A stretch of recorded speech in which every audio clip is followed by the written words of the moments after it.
cheese, love,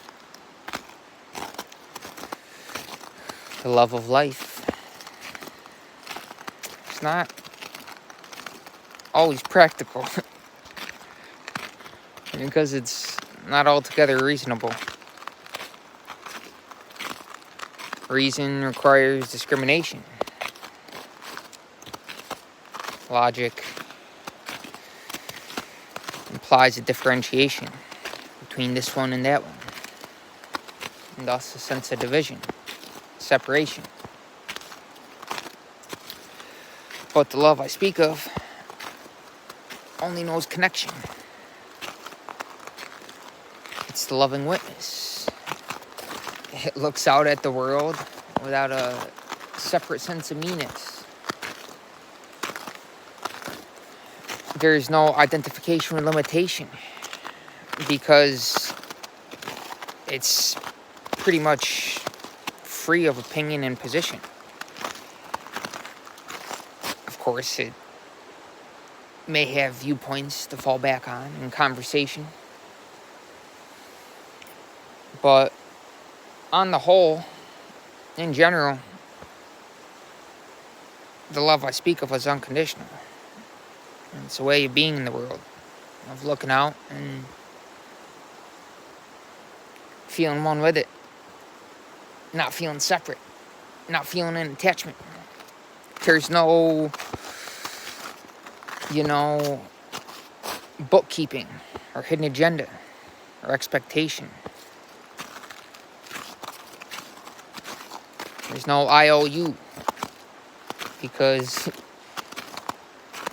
I did this for you. There's none of that. You may do something out of the goodness of your heart, and that's great. But there's a general freedom from the past. And therefore, there's really no limitation. It's limitless. Because love is global. It's total. Reason requires splitting the world up, dissecting it, separating it. This is not a video against reason. Of course, we want them to be operating at full force and in proper balance, masculine and feminine. But we don't want to be overly polarized to reason, polarized to the masculine, logic, operating in the root chakra, earth element, the solar plexus, ambition, personal ambition, drive, which is great when it's combined with love, because then it's unstoppable. But personal ambition by itself, without the feminine, kind of lacks juice and flavor and substance and the life essence, water.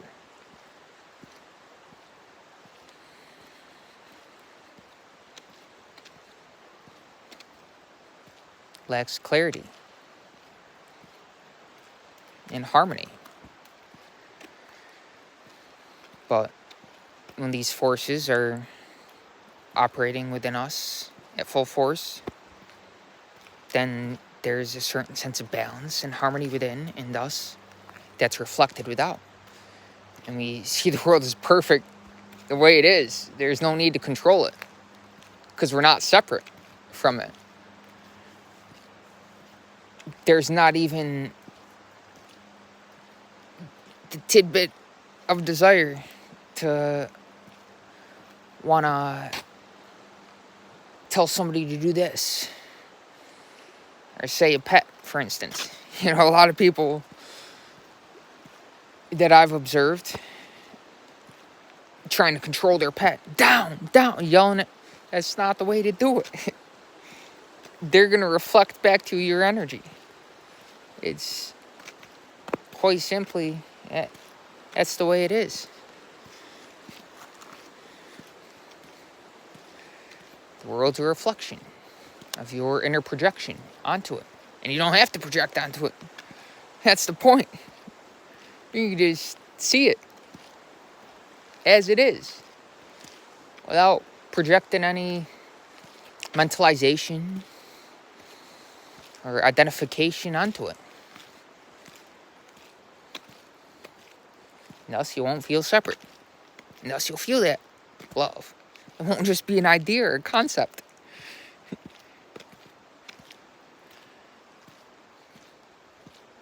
won't be just a word, right? Say bread, for instance. Jesus said, "You live not by bread, but by the word, by life, by the life force that's continually flowing through us and all around us. The same oneness, the one, in back of this wonderful creation. But bread." Hey, how's it going? What's up, brother? How are you? Making a video. You want to be in it? You probably thought I was talking to myself, didn't you? No, it was funny because I was having a conversation with that guy, and it was actually pretty good. In one of my other videos, some guy interrupted me.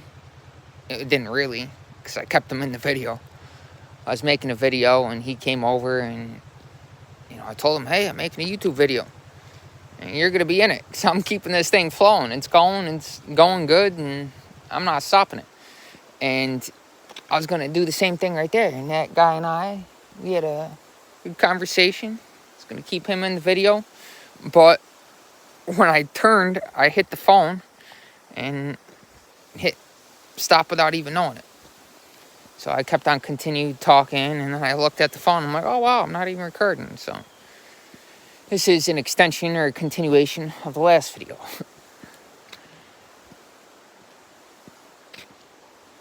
Anyways, I believe I was talking about bread. And before I get into that, talk about flow breakers. Because that guy over there talking to me wasn't necessarily interrupting me. Because, like I said, I was going to keep him in the video. And, someone may stop the video and felt like they have to re-record, and it's a flow breaker. You interrupted my thought process, like this car driving by, the sound, reacting to the environment. That's actually Madre's husband.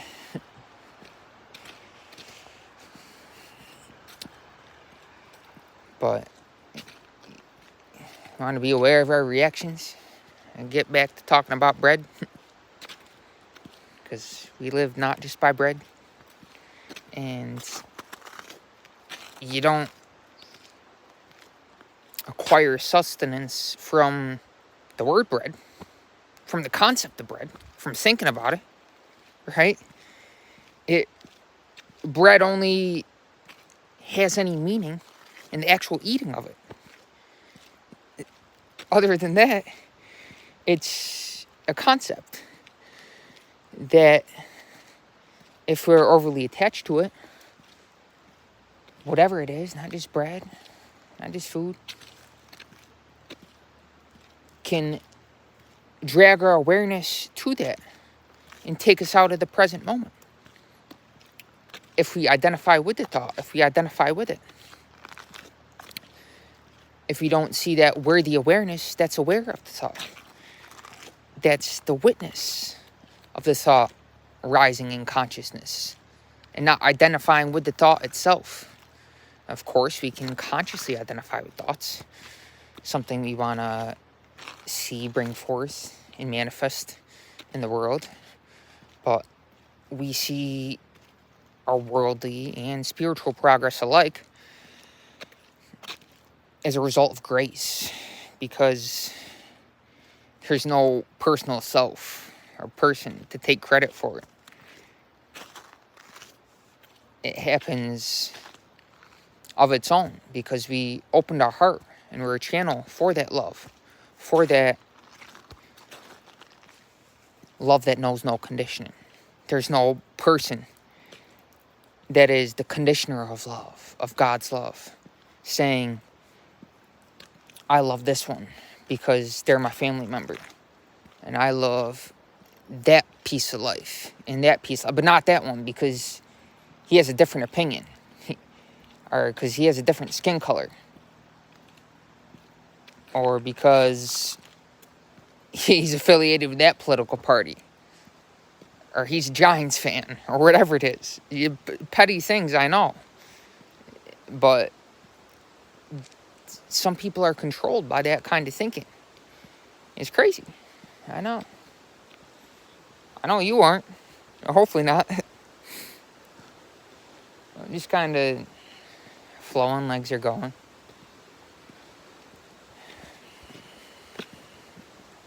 Didn't want to leave the video off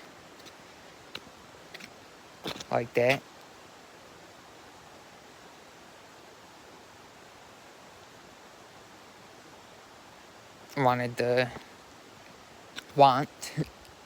That's another thing, being conscious of the words we use.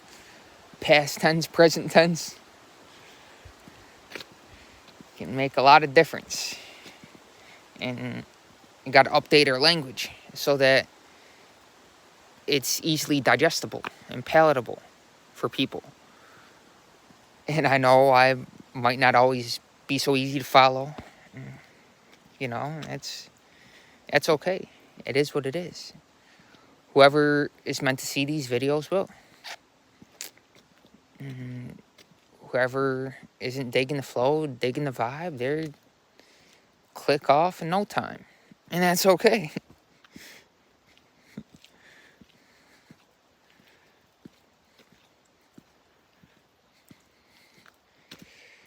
It's just honest expression. Anyway, I think that's all I have to say. I, right? It's the one I. I say I is expressing all around me simultaneously. In this moment, all there is. Might have thoughts about the past or the future, but they're all happening in the present. And when we're operating in a state of love, pretty much free of attachment, then we'll really feel that presence. We'll feel that love. We'll feel that sense connection. And it won't just be a concept. It won't be something we have to extract from somebody or something else. It's something we have to get out of the world. Because we're it. It is us. We identify with it. Not really mentally, but naturally. Because it's just something we are. It's a state of being. It's akin to a floating feeling. It's a lightheartedness. There's a lightness and a pep in your step. You can really put in those reps at the gym. Because it's really inexhaustible. There's no forcing. I gotta do this. Pumping myself up, listening to rock music. There's a guy that went to the gym, and he had to listen to heavy metal to get him pumped up. He said it got him angry. I need to get angry before I work out. Man, you're going to the gym, you have to get angry? That's crazy. I'm going to the gym because I want to get the blood flowing. So I want to get a good pump going. Get that heartfelt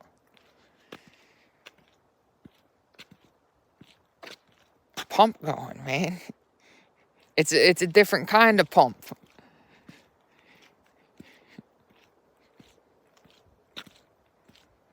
It's a love for life, and all its expressions.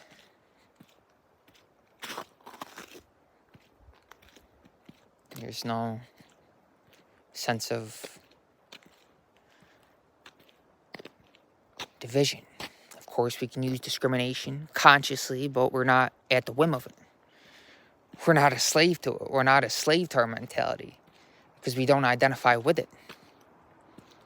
We see that we're the witness of it, and thus we can use the power of the mind, the power of the human mind, the power of human thought, because thoughts are things, right? It has energy and form. We can use that power within us that's inherent within all of us to manifest that which we're inwardly guided and led to.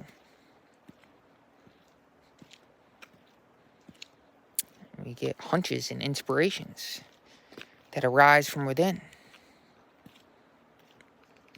when that sense of separation is no more.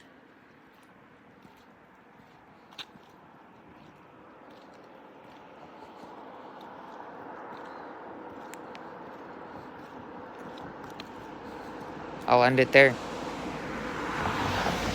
Take care.